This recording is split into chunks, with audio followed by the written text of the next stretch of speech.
kabar kalian? Pasti kalian baik-baik aja kan? Nah, tiba saatnya kita untuk memulai ibadah hari ini. Dan firman Tuhan pada hari ini akan dibawakan oleh Kristus. So, jangan lupa siapkan hati, pikiran, dan catatan kalian ya. Oke, sebelum kita memulai ibadah hari ini, mari kita berdoa. Tuhan Yesus, terima kasih Tuhan pada hari ini karena Engkau telah memulai kami di sini untuk memulai ibadah online pada hari ini. Kiranya Engkau memberkati ibadah online ini Tuhan, dari awal, pertengahan, hingga akhirnya Tuhan. Dalam nama Tuhan Yesus kami berdoa, haleluya, amin. Oke guys, selamat beribadah.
Tuhan Yesus, terima kasih Tuhan atas berkat-Mu.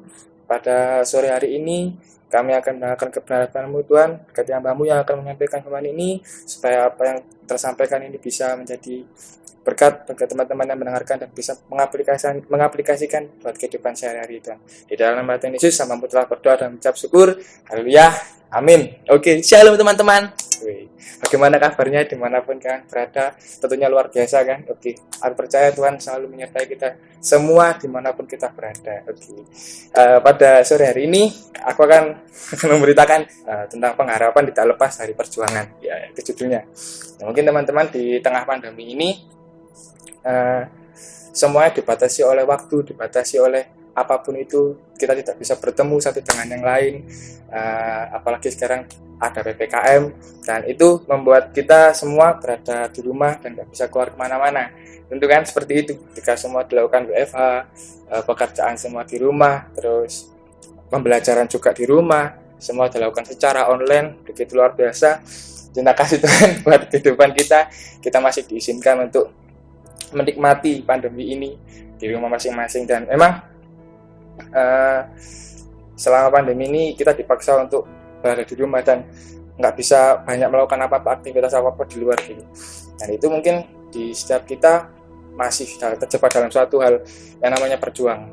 Ya, mungkin berjuang dalam apapun, kalian berjuang dalam, mungkin masih ada yang naik SMA ke mencari PTN, mungkin terus sedang berjuang dalam menyembuhkan penyakit atau berjuang dalam apapun itu perjuangan kalian. Tentunya kalian masih berjuang dan tentunya ada suatu harapan dan suatu tujuan yang ingin kalian capai di masa pandemi seperti ini. Nah, itu emang nggak mudah buat kita ketika kita harus berada di rumah, harus berada di tempat, nggak bisa bergerak kemana-mana, dan space-nya pun hanya seperti itu aja. Tapi kita memiliki suatu keinginan, suatu tujuan dan harapan yang begitu luar biasa tentunya, bukan? Nah, teman-teman, memang kenapa kok sore hari ini berbicara tentang berjuang? Memang berjuang itu nggak bisa dilepaskan dari yang namanya pengharapan akan siapa? Di sini pengharapan pasti tentunya teman-teman kalau memiliki suatu harapan, tentunya teman-teman berjuang untuk mendapatkan itu, bukan? Pasti kan? Nah, seperti itu. Sama halnya ketika kita memiliki suatu tujuan, walaupun itu benar atau salah tujuan itu, pasti kita akan berjuang untuk mendapatkan itu. Nah, di situ terkadang di tengah-tengah, mungkin ketika kita sedang berusaha mendapatkan itu, muncul pertanyaan atau mungkin muncul sebuah tanda tanya besar buat kehidupan kita tentang kenapa sih kok kita selama ini berjuang selalu akhir-akhirnya pada kekecewaan atau mungkin kesedihan, atau mungkin ketika kita sudah berjuang kita nggak mendapatkan itu, harapan kita itu nggak kecapai terus. Dan entah bagaimana kita terus berjuang malah banyak masalah yang mendatangi kita. Dan di sini mungkin teman-teman masih ada yang teguh untuk berjuang, tapi ada yang sudah bilang oke, aku sampai di sini, udah cukup, mungkin ada yang seperti itu. Dan masih banyak mungkin pertanyaan-pertanyaan seperti ini, seperti kecewa dan yang lain-lain. Kenapa kok ketika kita berjuang selalu berakhir pada kecewaan? Nah, pada sore hari ini aku akan bahas 3 poin.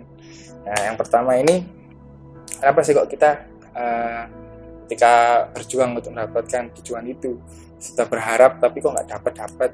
Nah, mungkin berakhir pada suatu kecewaan atau berakhir pada suatu hal yang nggak enak. Nah, yang pertama adalah salah berharap.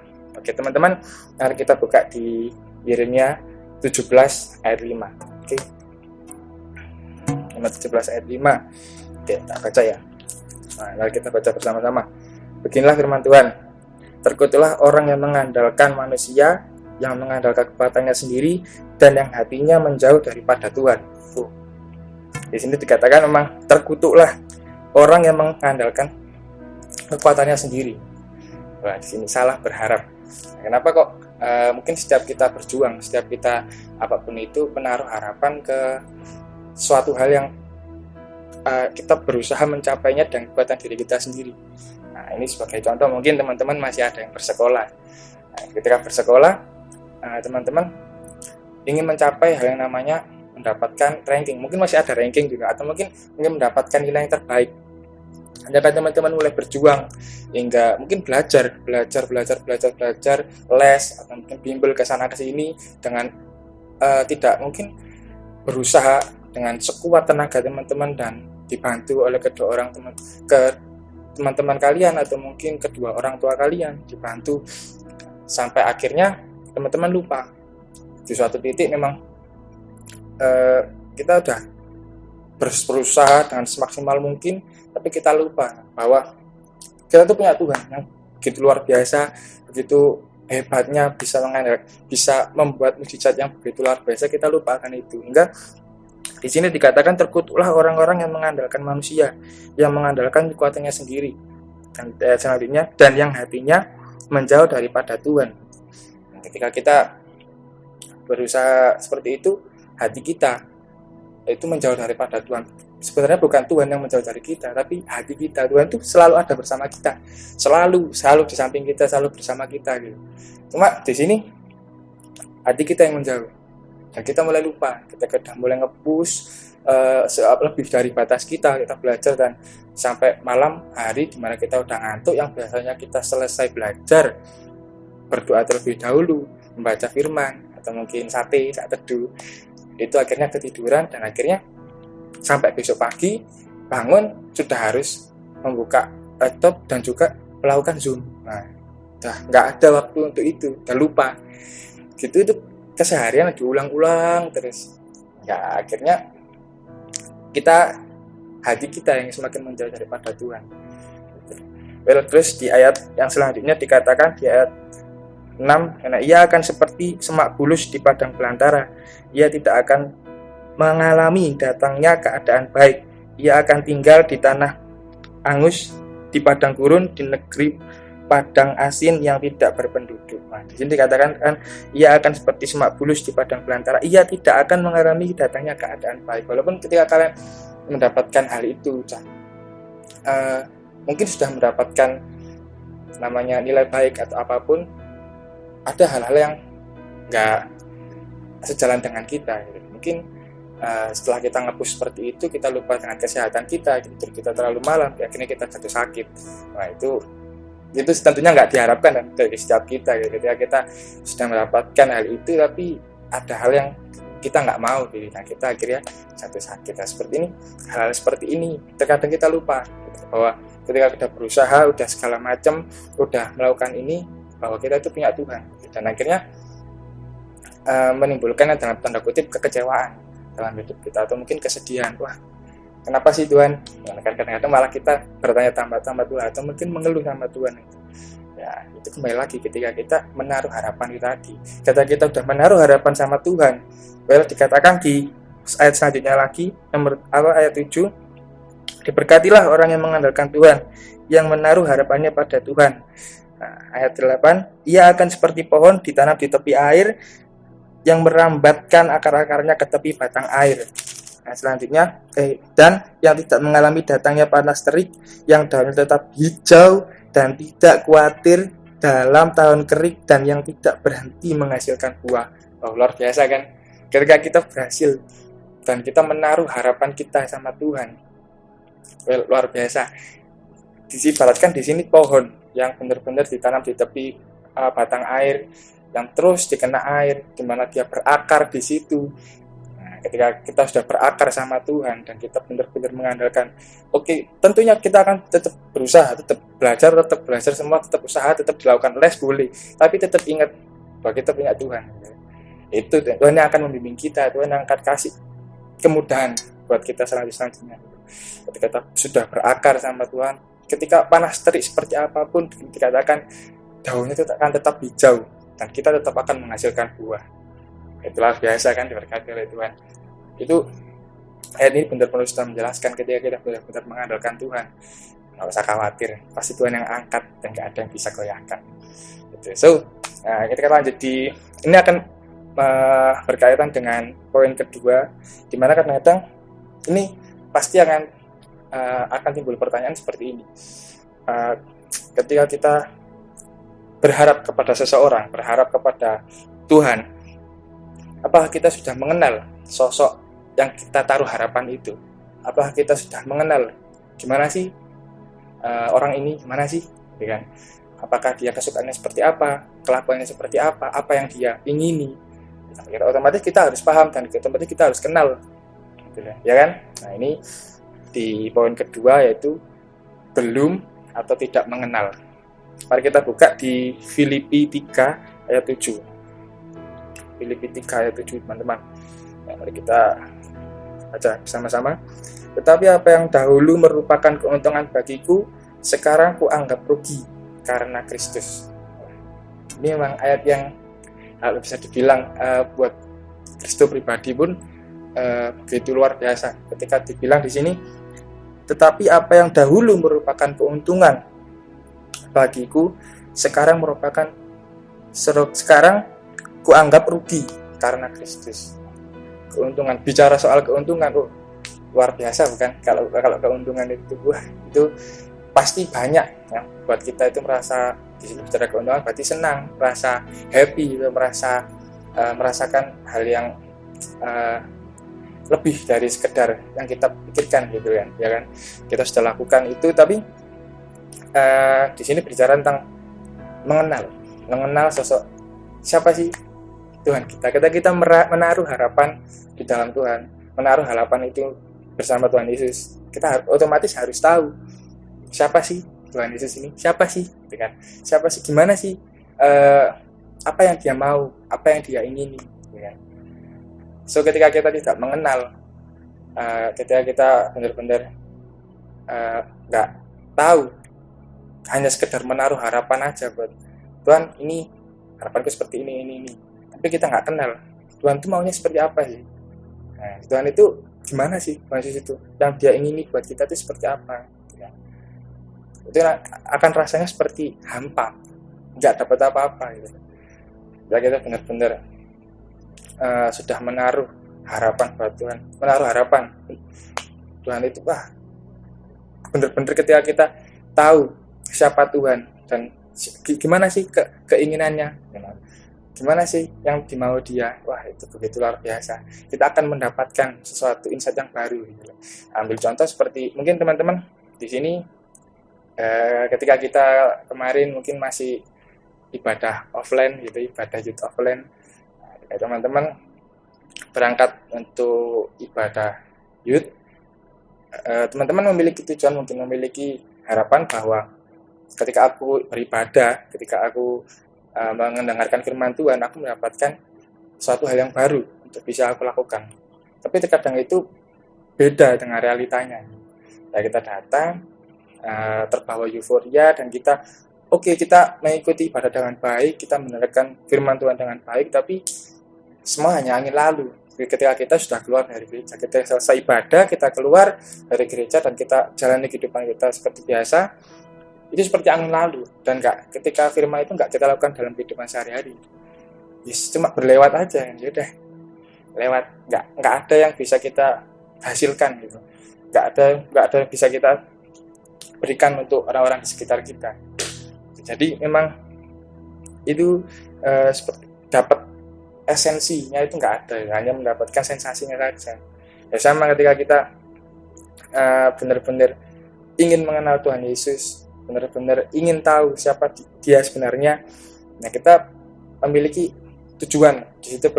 Ketika harapan yang benar, masuk ke gereja, dengarkan firman Tuhan, dan lakukan. Ketika kita sudah kelar semua, keluar kita lakukan dengan baik, ya kan? Sama halnya seperti ya ini di ayat 8, malahan segala sesuatu kuanggap rugi karena pengenalan akan Kristus Yesus Tuhanku lebih mulia daripada semuanya. Oleh karena dialah aku telah melepaskan semuanya itu dan menganggapnya sampah, menganggapnya sampah supaya aku memperoleh Kristus. Nah, memang sedikit sulit kalau kita bilang harus semua kita anggap itu seperti kayak nggak ada gunanya gitu kalau ada seperti apa. Tapi ketika kita kenal Tuhan Yesus, kita akan sadar, kita akan tahu bahwa lebih dekat lagi dengan dia itu gak ada artinya semua itu. Benar-benar kita sudah tahu Tuhan Yesus itu siapa, kuasanya seperti apa, dan diri kita alami sendiri. Itu begitu luar biasa apa yang dulu kita pernah lakukan dan apa yang dulu kita pernah kerjakan. Mungkin kita sudah berusaha untuk bagaimana caranya berlaku baik, berbuat baik, dan lain-lain. Tapi kita benar tahu apa sih keinginan Tuhan, apa sih yang dimaksud Tuhan, kita sadar bahwa yang dulu aku kerjakan, yang aku pernah lakukan, ya aku anggap itu semua baik, tapi belum tentu Tuhan anggap itu baik, dan belum tentu itu benar di hadapan Tuhan. Jadi ketika kita benar-benar mengenal dengan Tuhan, benar-benar dekat sama Tuhan, so begitu cepat juga kita nggak akan merasa khawatir, nggak akan merasa kita akan merasa tenang ketika kita berharap sama Tuhan. So udah mengenal tadi ketika poin pertama salah berharap, ya kan. Ya kita nggak berharap dengan Tuhan, itu pun akan merujuk ke hal yang nggak baik. Ketika kita sudah berharap sama Tuhan tapi kita nggak kenal, ya sama aja gitu, akan hampa rasanya gitu loh. Ketika kita sudah berharap sama Tuhan dan mengenal siapa sih Tuhan itu sebenarnya, gimana keinginannya dan apa yang Dia mau untuk kita, wah itu akan lebih sedap dan lebih mantap gitu kan teman-teman ya.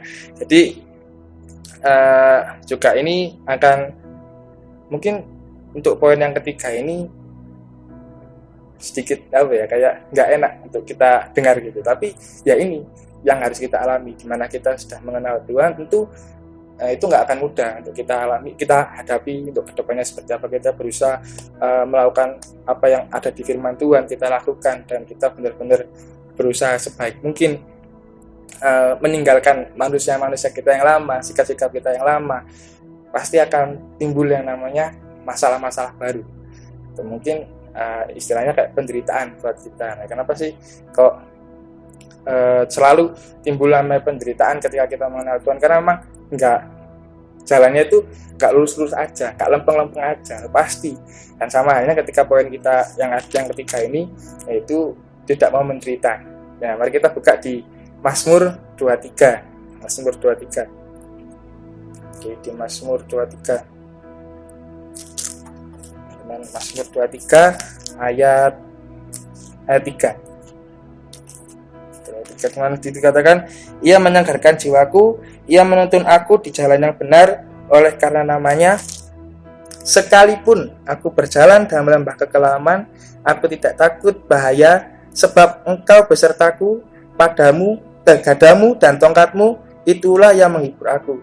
Nah, di sini kan sudah jelas di ayat keempat, di mana sekalipun aku berjalan dalam lembah kekelaman. Nah, pasti ketika kita ikut Tuhan, otomatis sekalipun akan ada yang namanya kita masuk dalam lembah kekelaman, kita mengalami sebuah penderitaan, sebuah masalah yang ya harus kita hadapi, harus kita alami gitu. Jangan pikir bahwa ketika kita mau ikut Tuhan, jalan itu lempeng lurus terus, wah itu enggak gitu, bingung, itu salah. Pasti nanti akan ada di firman-Nya sudah dikatakan juga, sekalipun aku berjalan dalam lembah kekelaman.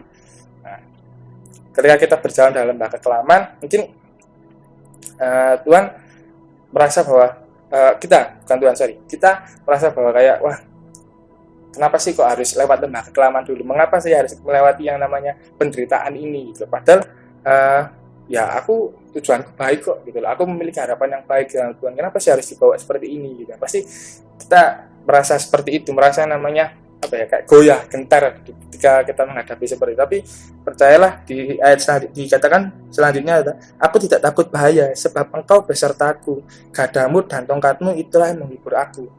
Nah, ketika kita sudah menaruh harapan di Tuhan, dan juga sudah mengenal seperti apa sih Tuhan itu, seperti apa yang Dia ingini dan apa.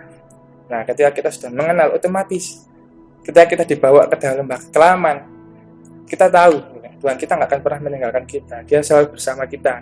Dia akan mendorong kita, menuntun kita keluar dari lembah kekelaman itu. Gitu. Gadamu dan tongkatmu itulah yang menghibur aku. Kita pasti kita sudah tahu, oke, ini depanku ada sebuah masalah. Aku berarti sekarang harus menghadapi penderitaan ini.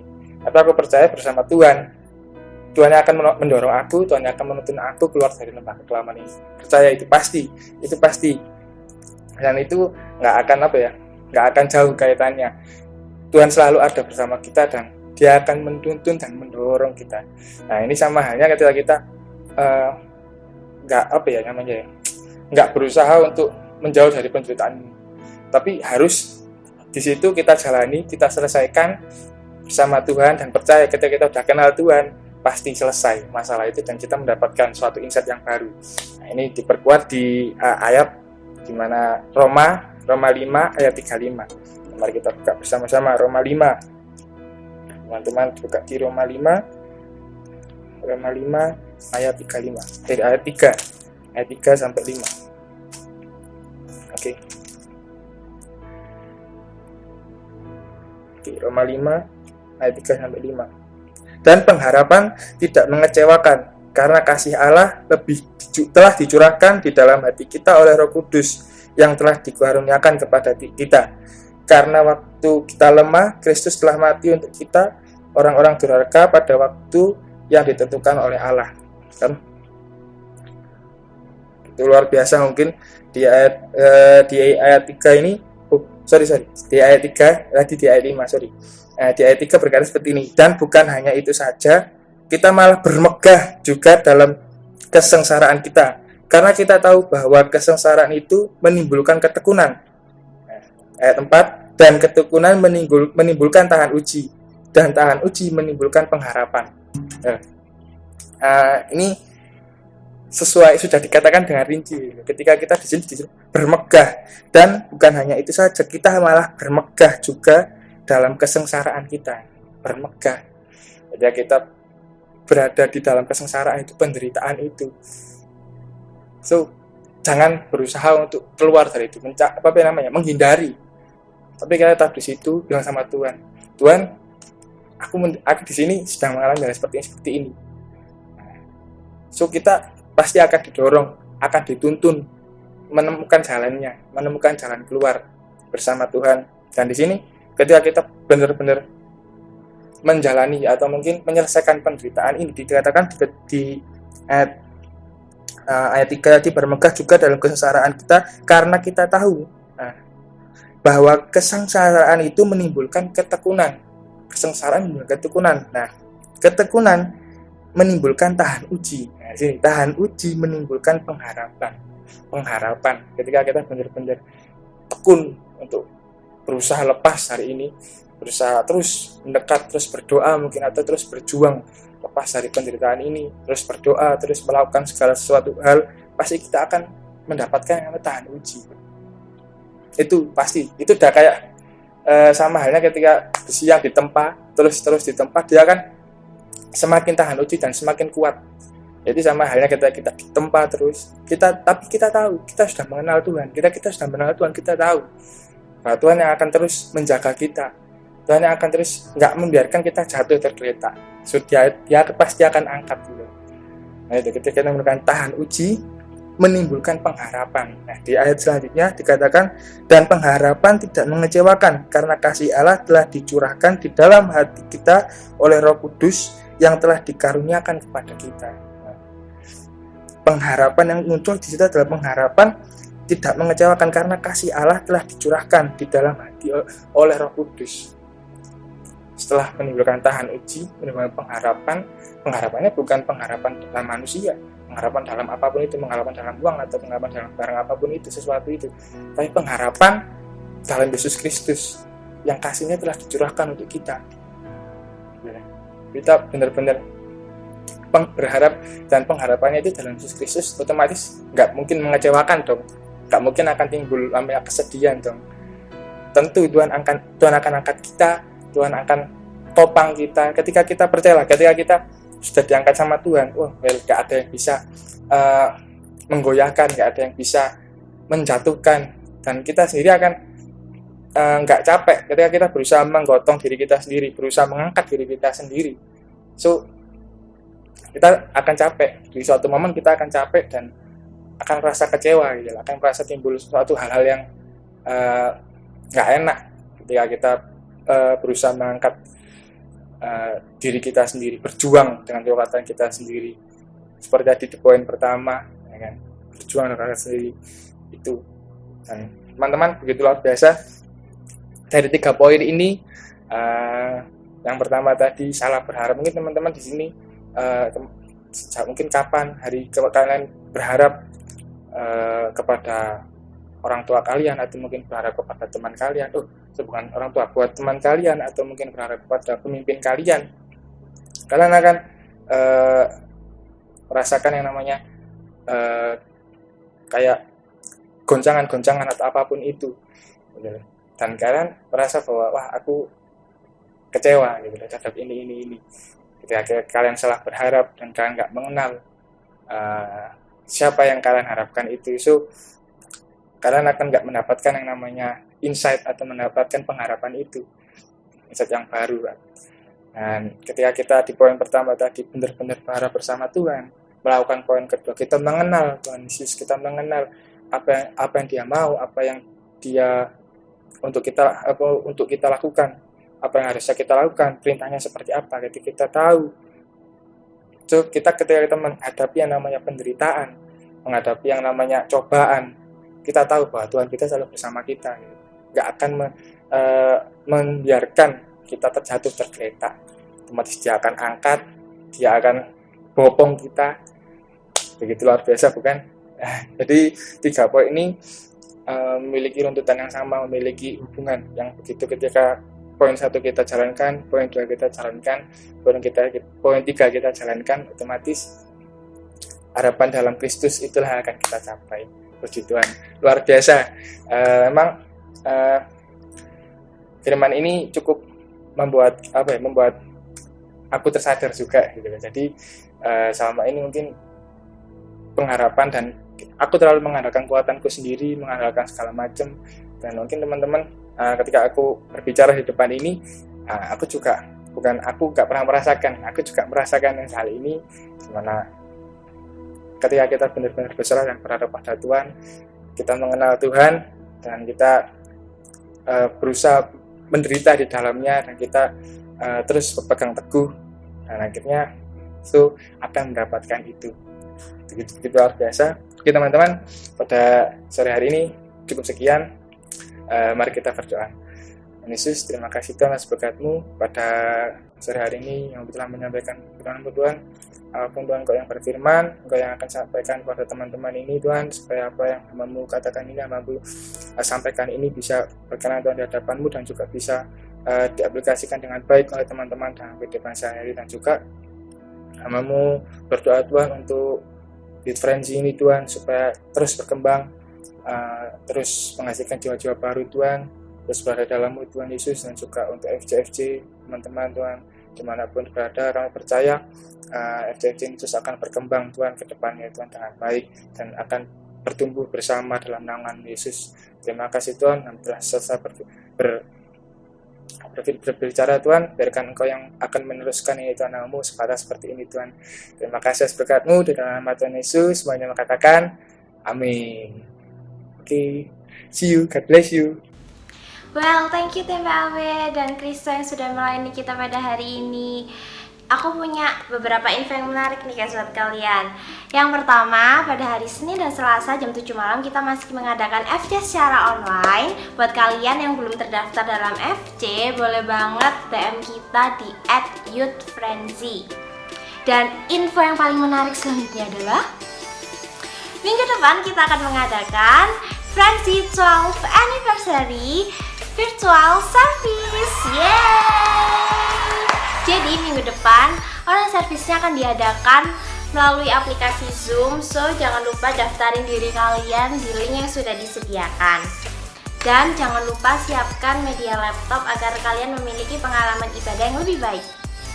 Dan aku ada sedikit bocoran nih guys, katanya bakal ada hadiah spesial.